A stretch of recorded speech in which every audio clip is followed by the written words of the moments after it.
Well, we have Pete Roth here, fantastic guitarist.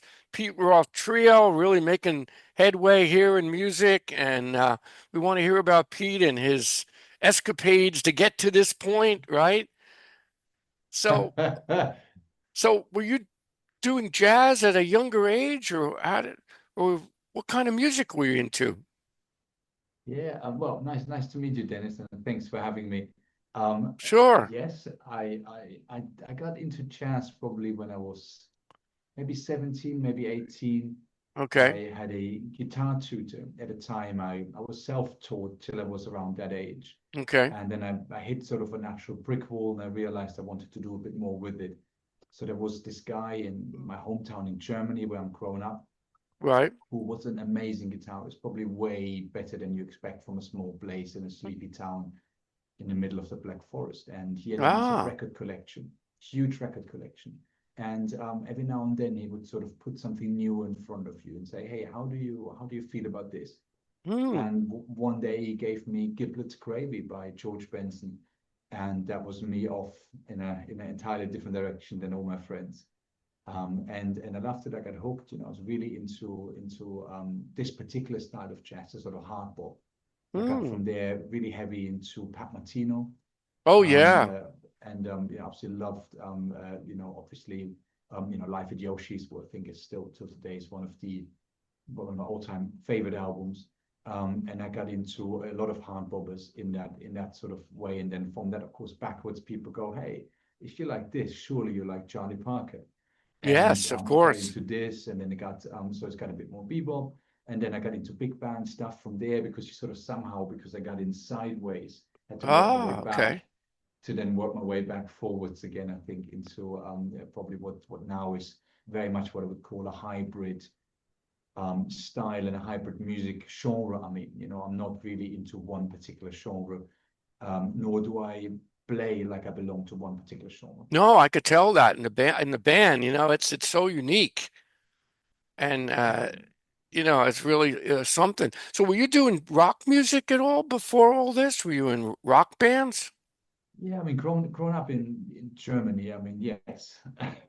It's a bit Imagine like saying there. you come from Metal Texas City, and right? yeah, and you absolutely you never heard any blues. That's funny. it's very much that. So yes, of course, growing up with a lot of rock music, some really good rock music. When I was a kid, I had three albums. There was a time when you couldn't access music quick. There was a lot around, Hmm. but I had to go to a local record store, sometimes look through a catalog and then order rather than being able to actually have the pleasure of just listening instantly to all sorts of things. And there were three landmark albums. One of them was Jimi Hendrix Live at Winterland. Oh yeah, it's a great record. It's an amazing record, and he Yeah. plays this incredibly slow version of Red House Blues on there, probably the slowest he's played it anywhere. And I love the energy of this. I've worn that out. And then there was Scaramouche Blues Alive, which Hmm. I still think today is one of the greatest albums ever made, and Deep Purple Made in Japan. And those were the three records, and I've just jammed along to them up until I knew them inside out and played them. And I had them on a Walkman, on a cassette, and had them on a CD from my Yeah. first CD player. And I just couldn't get enough of that. And I that was think the before hardest that. the hardest solo I think is Highway Star.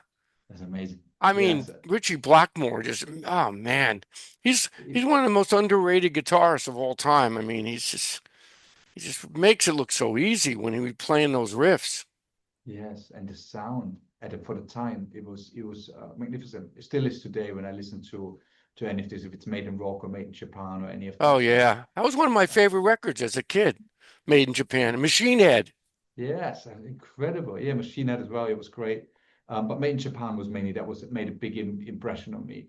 Child in Time, all of that sort of stuff, and I Oh mean yeah, that sort of mix of he had a bit of psychedelic in there. He had a bit of just plain rock and energy and drive, massive solos. mm, It was the first derivation I heard from blues. I really mm, love blues, and I always have loved blues.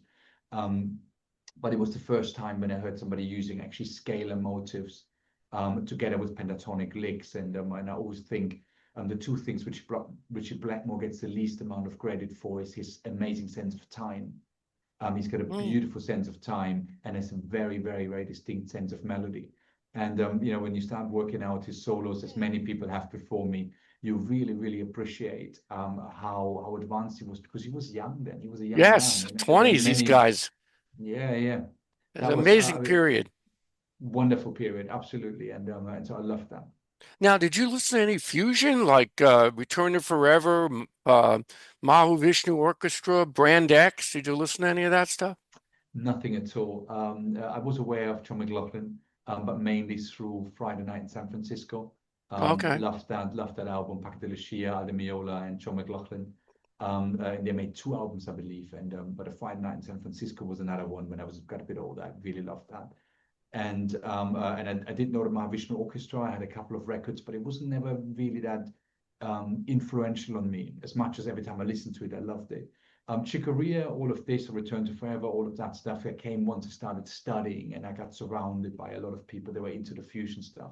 But I Yeah. did love Scott Henderson's band, Tribal Tech. Oh, yeah, I know So that.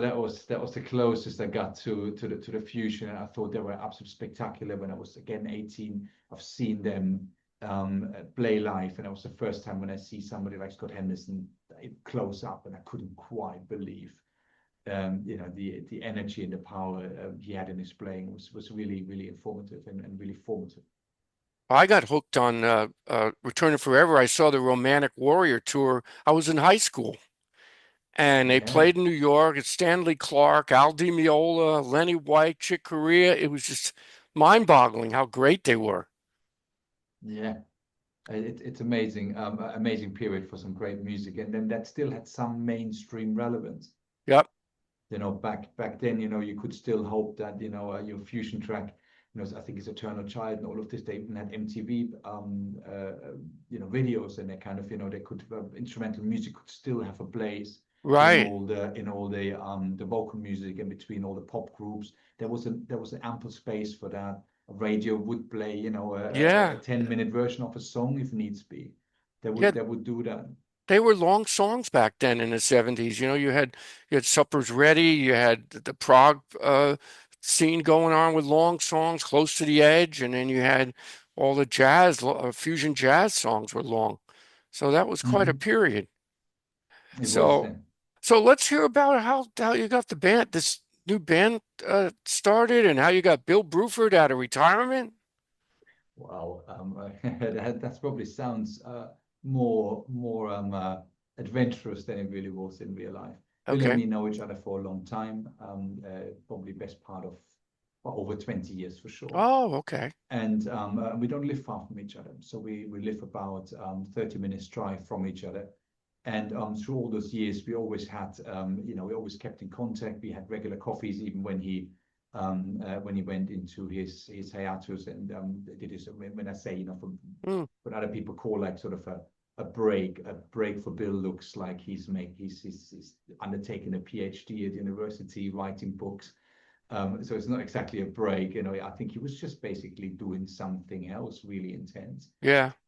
for a little while, and when he sort of found his way back into drumming, you know, it was just time for one of our meetups, I guess, you know, and we're talking, and I was at the time just about, I think the first time we talked, I was just about to go and play at Ronnie's, a very specific gig, where we recreated a Frank Sinatra album, a Oh. 1962 live in Paris. And we did that like a note for note recreation of that, which I think is Alvin Yola No, I on haven't. I guitar. gotta check that out. Unbelievable, the arrangement, the everything about it. And you can see here my arch top actually, so see in the Oh picture. But yeah. this is really what I do. You know, I play a lot of that, and I also play, still do now, in a house band in London for a jazz club in Kingston, where we play a lot of straight ahead. You know, Hmm. really, you know, bebop, hard bop, some bossas, and you know, just really as you expect Jazz player, right? Yeah. from a jazz Yeah. player. Yeah, absolutely.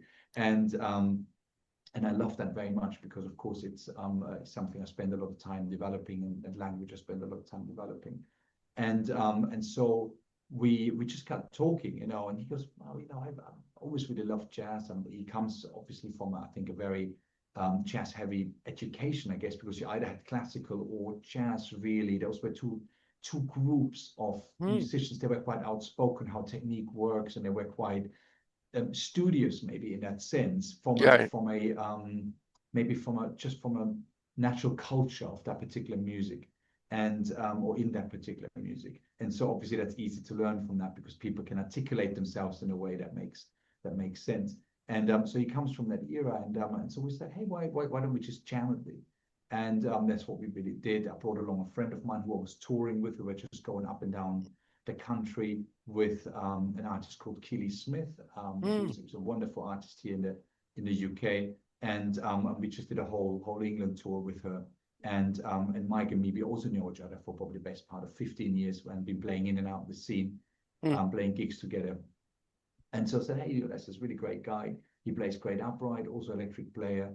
So we can try different things and just enjoy it. And that's what we did for about 12 months. We Mm. met once a month. So maybe not quite that much, maybe 10 times in that year. We met to simply just put a real book up and just play some standards. Mm. And we just did that, just a bunch of friends meeting up, playing some music, and then go have a coffee afterwards, laugh a little bit, and then go home like you'd expect of people who just come together for the love of music. Right, right. And then out of this, we started, hey, here's a little track, or Bill said, oh, I've got this groove. I wonder if we can do something with this groove. So more developed. And it became at one point inevitable that now, hey, we've got a thing here that's Yeah. really good fun. Should we see how an audience reacts to that? And that's kind of how it almost worked like a band when you're at school and you meet your Yeah. mates, and after a while you realize actually we've got a set, and I think this could work. This could be something cool. And so that's basically what happened. And so we said we book a gig. We booked a really hush hush type of gig. Where we didn't mention Bill is on it, anything like this, just to test what our music sounds like, really test ourselves. And it just spiraled out of control from there. Really, it was great. It was a very good reception for this. Mm. And then Mike sort of after a while said, look, upright is great, but I think I can be more versatile on the electric bass. And then slowly but surely, we allowed our influences all to come together rather than trying to, establish together a new style we were all, engaging in. So now this became the band. And so it'd be, at one point we just said it's going to be, a Pete Roth Trio featuring Bill Bruford. There wasn't a Pete Roth Trio before that where Bill joined, or there wasn't a Bill Bruford project where he asked me to, be the guitarist in it. It didn't really work like this. It was a lot more organic. It just felt right. We booked a few gigs. We got some really good responses. I think we are much better at knowing what we are and who we are now. And so things just moved naturally on from there. That's really great. I mean, you played out of the country now, out of England, right? You've done a tour, Italy and Japan. Yeah, so we went. So this year was quite travel intense. So we did quite a few gigs in England and the UK, and we possibly did most of the gigs that are sort of feasible in the UK, and they're sort of our size gigs. We're really at our best in a jazz club or a small theatre, because we need to see the audience. We have a lot of very free improvising. We're very intimate. We have huge dynamic changes, from loud, screaming, dissonant to quiet, beautiful. So it's, sometimes we call you in to have a whisper, and sometimes it's, let's all jump together. Is, And is that your first time in Japan? yes, it was my first time in Japan. Yeah, so we then went to Japan. We went before that we went to Portugal. Then we went to Paris. We went to Holland, and then we went Right. to Japan. Oh, okay. So we then stayed out in Japan. We did 6 shows out there, Oh, that's a which was lot. Yeah, it's fantastic. Yeah, great. yeah. We had also sellout shows, which of course is amazing, right? So there's always the worry. You come out there and people, we have no album, we have no nothing, we have no merchandise, absolutely nothing. We just turn up, we play, and it's a performance between us and the audience at that night. And we actually actively encourage people not to film, not to do anything, but enjoy the show with us. And so we can improvise together. We can feel the audience being there, not looking at us through a phone, or what also often happens now, people deciding what they think is a good idea to put out to represent us. Yeah, filmed that from some corner of a room, which is a I bit mean, weird. the Japanese love music, and they had like musos. They know all the artists. They read the liner notes. They are very attuned to all types of music there. I went in 2009, and it was just fascinating. Who did you play with? Well, I played with this band, Liquid Liquid. We were a post-punk band. I played percussion, marimba. And we were around the early 80s in New York. And then we got together for a couple reunion shows, 2003 and then 2009 and 10. So we were very lucky. We played only 3 shows there, but it was great, fantastic. Loved Tokyo, the whole vibe. People were so friendly, nice, polite. So and the people knew music. I mean, we got there and they had our records from 1981, rare records that we put out. So I'm sure. It is a wonderful place. Yeah. So are you going to be putting out any music now after this? Well, I think it's kind of the logical next step, but we haven't really gotten a deadline with this. Rather than we're probably going to record a concert soon, and that's probably will be something like this. Will be a live recording rather than a studio recording. I'm not sure if our music's meant to be played in a studio. We Okay. need to hear the audience. We need to have the energy that comes with a gig. And I think the more we do that, the more that's clear it's a live band, and it's best captured live. See, Um, that's you what I know, thought. Are you recording the live shows? some of them, I mean, it's not always as simple. I mean, the recording is one thing, and then having a recording that's mixable is another one, and then having a recording Right, that's mixable with a good sound. of course. It's because you're bound obviously by spillage is one thing, and you could deal with this probably relatively easy these days, better than you could ever before in any case. But the biggest issue really is what type of microphones do you having?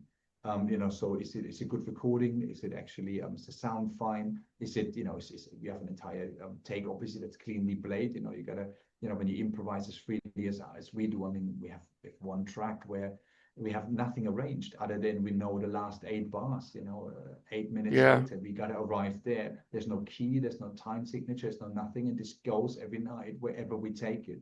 And we have to listen to each other and create together. And of course, playing those things clean at the same time, then having the idea while you're perceiving it is also a part of the gamble you yeah. take when you do live recordings. Well, I'm not sure if it you guys make every note count. Bill always did. I've been a Bill yes. Bruford fan since, oh my God, the S days, and he hasn't lost a beat. He's amazing. He It's is a he's a unbelievable.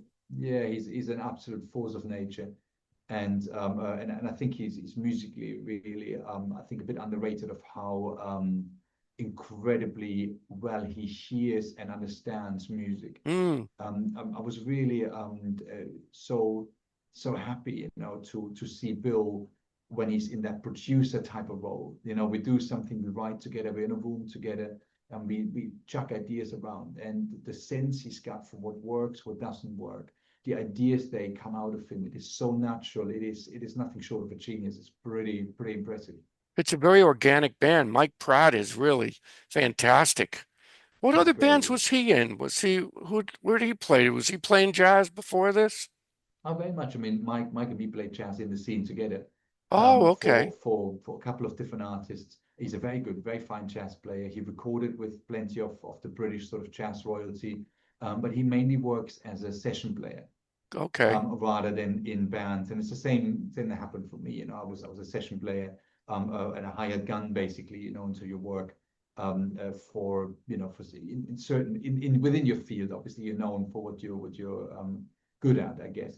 And so within that, that's how I met Mike. That's within that we get our work and cut our teeth, I think, in the London scene. You guys really connect. I mean, it's all three of you. It's so organic, the show. I mean, I've seen it on YouTube and you guys really are great. The Italian show was really good.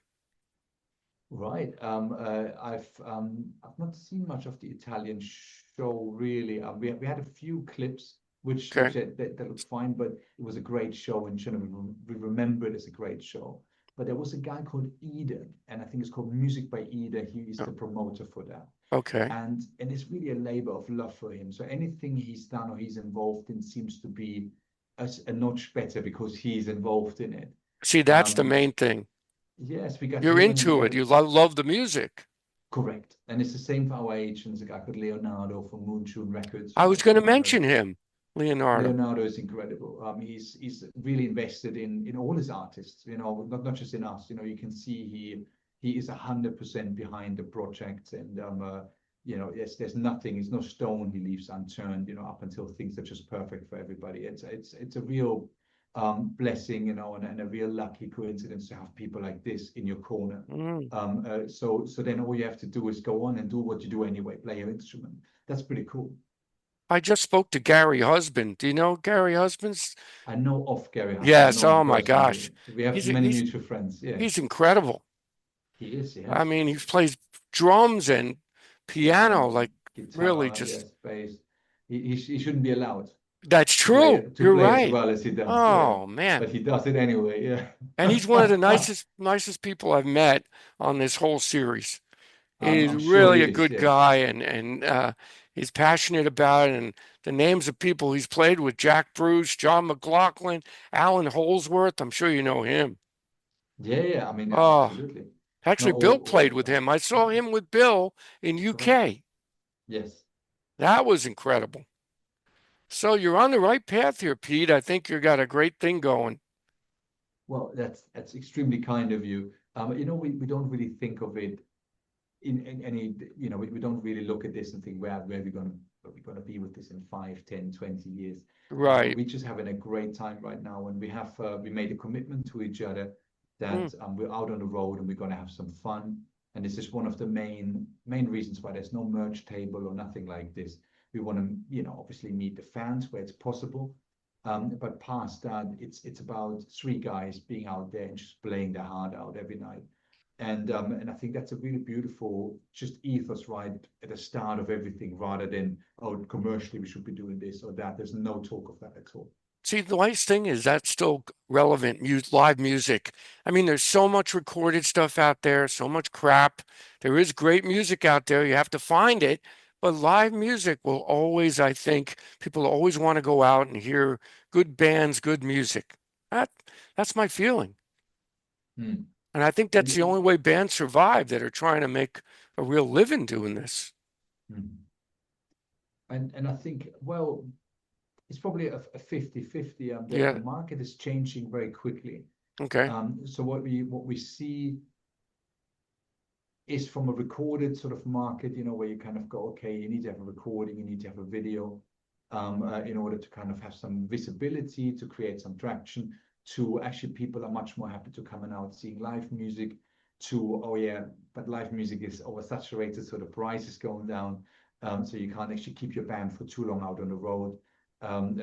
To it needs to be all about merchandise, you know, to Yeah. all of I, those cycles you're going through, and every time there's a different way of you are trying to generate money from something often that's not you playing the music. mm, You know, it's something that surrounds it, some peripheral activity that often is also all encompassing in order to make the band work and to make everything else work. There's also a lot of, you know, gatekeepers in this oh, game. You yeah. know, if you don't have the right you know, the right agent, or you don't have the right management, then you know this side of the country doesn't look at you, or this area is not aware that you exist, and so forth. So it's not just a matter also of being out there and having a good product. You Mm, also got to be able somehow to, you know, have access to the market that would allow your product to strive. So we go with those cycles, and yeah. we see them. I've experienced them playing as a session player in the you know, where those band leaders then would have to go and navigate those cycles, and you learn from that, and you're grateful for people to share some of that with you. Really, I think that's amazing. But it's I think with AI specifically, where a lot of things can be generated for your pleasure. So you Right. can say, okay, It's true. I want to hear a song in the style of Alan Holdsworth. So I don't need to see Alan Holdsworth. That's I think only true to a point. It's possible, Mm, but I think people love, and that's the one thing we realize, seeing somebody on a stage and you can feel and see it's handmade. It's right there. It's something that is a spectacular event for you to witness at that particular point. And you know, the only reason why you know it's not fake is because you're there and they are there. And I Right. think there's That's something brilliant. really honest about this. So I have all the hopes in the world for live music to be a real gap or bridge Hmm. to bridge the gap, most of the point, the bridge between this sort of distrust that AI is generating at the moment towards what it actually is we're listening to. I mean, you know, you can like or hate something regardless of how it's produced, I guess. You know, Right. I think It that's is. almost irrelevant. To the point where you kind of have this total truth by you being there. So the only way of telling it's you're there is really that, isn't it? And I can see a shift towards this, and I have all the hopes that live music therefore has also more value because it becomes the rarity. You know, seeing a video now doesn't prove anything anymore, and Right. It's true. that's a cool thing actually. Well, I think we just got to work with AI. It's not going anywhere, and it's being pushed down our throats by every single thing you see in social media. But Mm. we, like anything else that was created, we just have to, work with it and ignore what's not real and just, use it as a tool Mm-hmm. in some way. That's how I feel. So what guitars are you playing now? Could you show a few Oh your yeah, guitars? totally. I I'd mean, love you to see can that. you're in my studio at the moment. Oh, look So at this that. is I'm in a minute playing a Dancelico. Um, it's a beautiful called Dancelico Deluxe, and they're actually quite stock. That is So you beautiful.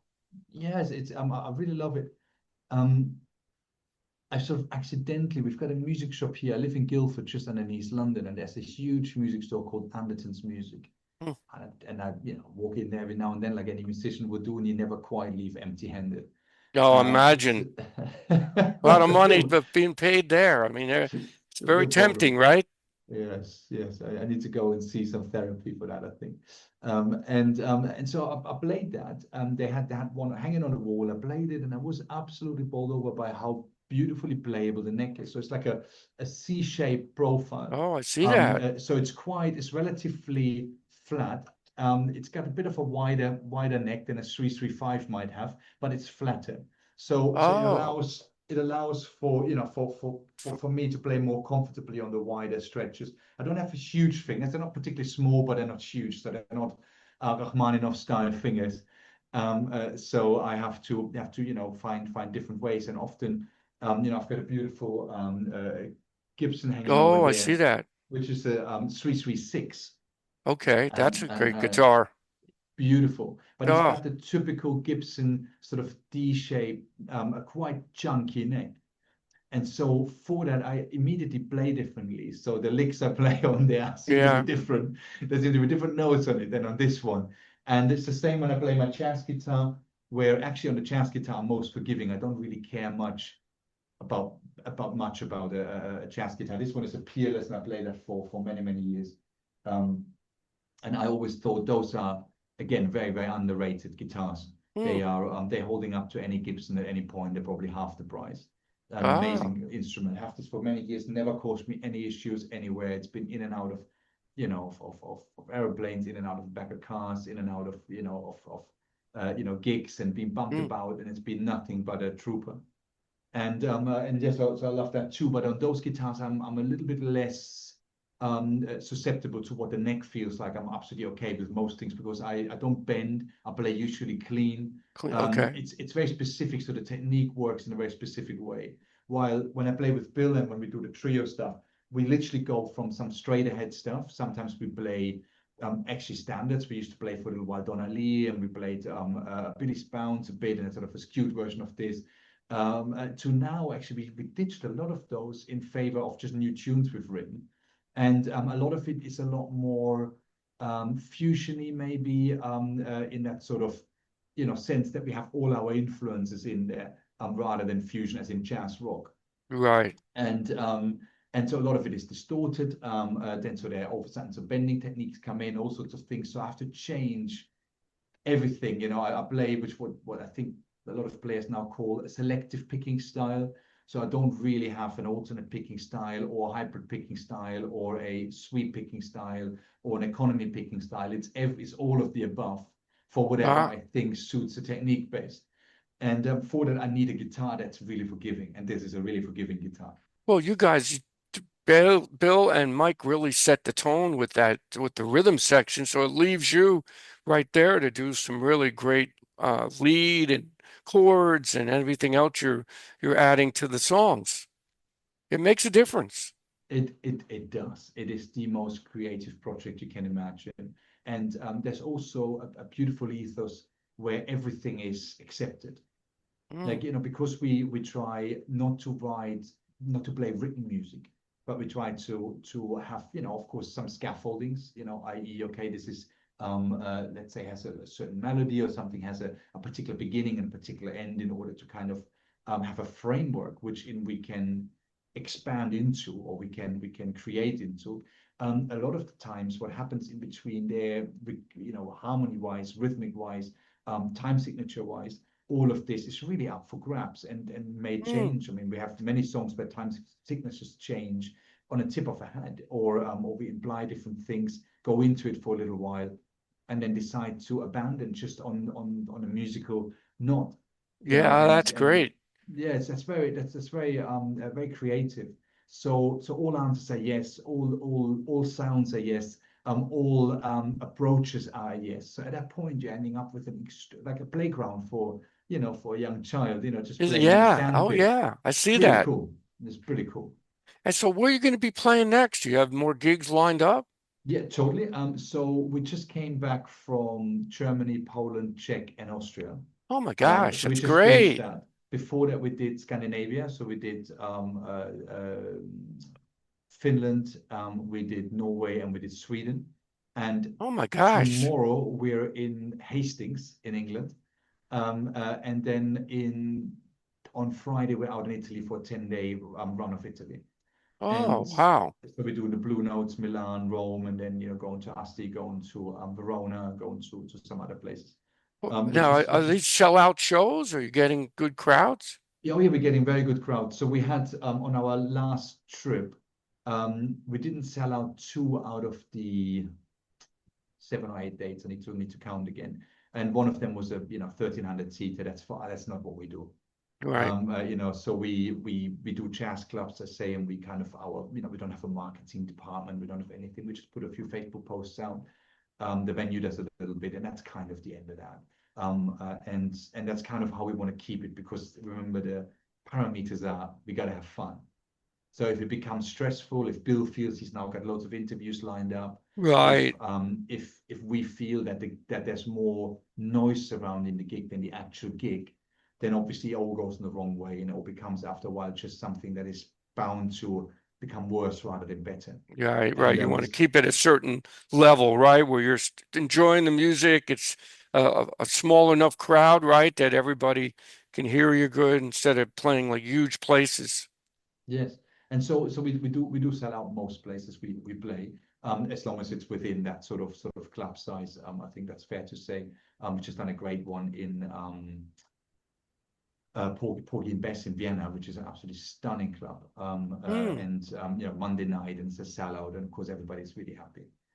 So the That's big $1 million question is when you come into the States, everybody's oh, probably I mean, uh that's one to ask Leo, our agent, for, and he will probably give you a much better answer than me. But okay. the consent is very simple. There's a double-edged sword with this.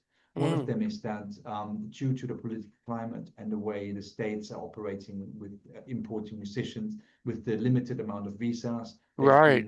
they've been issued, and now that they almost make it impossible that you cannot get a visa without the fast track system and the legal help. So therefore, you're doubling your visa Oh costs. boy.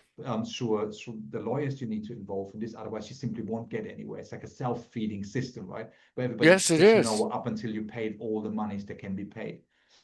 There's no just official way, and it just works. It's like Um, extortion, you know? You know, it's very much that. it It's very is. much that, yeah. And so at that point, you're ending up with a band of three. You could be way over £30,000 in debt before you play the first gig. Oh my gosh. So you imagine you have to now play the first 10 gigs Yeah. if Oh, things go well, just to kind of recoup. At that point, you have not made a single penny. Now, so for me as a band leader, I'm liable to pay fees. I'm liable to pay the agents. I'm Yeah. liable to pay for the hotels. I'm liable to pay for the food, for the tickets, all of that. Most of it up front, Yeah. before anything even starts. And then not being sure if you're ever going to make that money back. It's simply not an option. And then That's too bad. secondly, the States also, as they are at our level, very often you find that the music scene has changed there. You know, the promoters are not necessarily that passionate about what you do. As long as you Mm. fill a bar or two bars, there's really very little love for you. And you know, there might be no hotel provision, there might be no food provision, there might be a one bar or two drinks, Yeah. evening. That's it. That's what you get. And I'm not sure if I personally would want to put bills through that. He probably would do it for us, because it's a Yeah. great laugh and all of this. But I don't think I would feel okay, kind of saying to my Bill, we have this thing. It's going to be a massive loss leader. We might never make the money back. We Yeah. might we might I have to get it. play 40 gigs in a row in order to just make our money back, and 10 out of those will be where you're not sure if you're going to get a pizza by the end of it. Um, Right. uh, I'm not sure if that's really That's too kind bad. of the environment we're looking for. But we will get to Canada. Yeah, I mean, the only good place would be New York and maybe LA. I don't know, middle of the country or Mm. Chicago. But I think New York's got still couple good, really good jazz clubs, but it's tough. Incredible places. We'd love it, but don't get me wrong. This is not for not wanting to. First and Mm. foremost, I love the States. I think it's an amazing place. I think the musicians in the States and the music scene in New York and even around Nashville or Texas, all of those just incredible places where a lot of just all of the musicians I admire, usually come from those places. Maybe Kurt Rosenwinkel, or may that be Mark Lettieri, or players like this, who come out and thinking, okay, they really I really love the way they speak on their instrument. There's another guy called Yes. Rich Carter. I don't know if you know Rich Carter. I love his playing, and he's I think lives in Texas now. Lives and plays there a lot. We'd love to go, just for that. And but it's simply a financial thing. But as I Yeah. said, Canada is the closest we're going to come, and that's next year. Oh, you're I gonna do think Canada? we do Canada in May next year, if I'm not mistaken. Okay. We're going out to the cruise to the edge, actually, in Oh, you are Hawaii. going. We're going to cruise to the That edge. is So great. that is also, again, that's the closest we go into mainland USA. But of course, you can only play once you're outside the jurisdiction, I guess, and so that's a little bit easier with the visas, and a little bit easier on all of this. You don't need a work permit to work on American soil. Have you done that before? Cruise to the Edge? No, No, okay. it was the first for me, and I think it's the first for Bill. I think it's the first time on a cruise ship for Bill. We had this chat, so we'll find out if he's going to get seasick or Oh, he's going to have a lot of interest in not. jams, that's for sure. With Bill Bruford, Yeah, I got to tell you a Bill Bruford story before you go. I please do. used to travel a lot, and I was in in Lexington, Kentucky, of all places, the middle Hmm. of nowhere, and I look in the paper, Bill Bruford was doing a drum clinic at a drum store the night I was Amazing, there. So I amazing. went there, I got an autograph, he did a great session of talking about drums. He didn't play, but now what are the chances of that? Right? That's wonderful, huh? Right? Yes. I didn't never got to tell Bill that, but who knows? He's pretty busy. I'll tell Bill that you've You seen tell him him that. in where was it, in Louisville, you say? Lexington, Kentucky. Lexington, Kentucky. I will Kentucky. tell him. It was so it was about 20, 30 people there, but of all things, right? I'm there on a business trip, and what? Bill Bruford's in town. So it was at a drum store. Really nice Fantastic. drum store, and he did. Oh, it was fantastic. Got an autograph, and one of my idols as a kid. Always Please, looked up to Bill's wonderful. playing. So you're very fortunate to have him in your band. I mean, it must be really great. It is a real amazing thing. And He's he Mike's is he great is too. Yeah, absolutely. Got to be really, really lucky. Both of them. Mike is wonderful. Bill is amazing. I feel very, very lucky that way. Absolutely. Now, where can we find your other records before we go? Are these available anyplace? Yeah, if you want to download them, they're just on the if you go on the website and you go Okay, to I think there's just a on the top hand bar. I think there's a little drop down menu, and you can okay, just go buy them there. Very simple. So they were under MGP Records, which were I recorded them for MGP Records. I'm not sure if MGP Records still stocks them now because I haven't recorded for them in many years. But the owner of MGP Records and me are still really good friends, so I can possibly find out if they still stock it. And but there's no real physical copies because again, the shipping into the States, Right. it's a big issue. Oh Even yeah. shipping them out to Europe now, Oh, since forget Europe it. did the Brexit thing, it's a real big problem. And so we just do the digital downloads, and at the very least, it's Okay. something. It's not as great as having the CD and the booklet, but it's the best we can do by still having a reasonable price. And people might not know what my music is like, so I wouldn't want to ask them to pay money and then have something and then they have to hopefully like it. I feel awful about that. How So at about least, Bandcamp? Have you thought about putting your music on Bandcamp? yeah, sure, Bandcamp, or as I said, the downloadable version we're having right now used to be in iTunes and Spotify and all of this. But because we had a changeover in how we host the music, we haven't really fully gotten around to upload stuff again and where it should be. Simply because we tried to get everything over the years. One bit was in this note, Right, one bit right. was over there. We tried to get everything together in one place, and that's not easy. Well, it's easy, but it takes a lot of time. Yeah. The more to the point. And so I'm in the process of doing that. Yeah, you reminded me of Yeah, another keep me job on the updated. list. Keep Yeah. us updated on that because I'll put it on the links for well, at least I'll put your website and then Please uh do. you have that shows all the shows too you're going to be doing? It Live shows all the shows? shows we're doing all the time, and I'm updating this all the time. So you can see the new shows when they're coming up. We're gonna do next year. It's probably gonna come out in the next couple of weeks. We're gonna go and put all the shows on we have all through next year. So that's going already pretty strong. We have a pretty good start to the year, Oh, that's and great. yeah, so we're quite excited. And Well, then we'll also put a music. If there's music available, it will be the first place to see it. Will be on our website. If you see any other music out there, it's not from us. So okay. you have to make a decision if you want to hear somebody recording something on a phone somewhere sitting next to the drum kit, and all you can hear is all the wrong frequencies. If that's worth 40-50 pounds for you, that's a decision everybody has to make for themselves. But we will put something officially out, and then if it's officially out, it will be there. Yeah, because I've seen you guys on YouTube.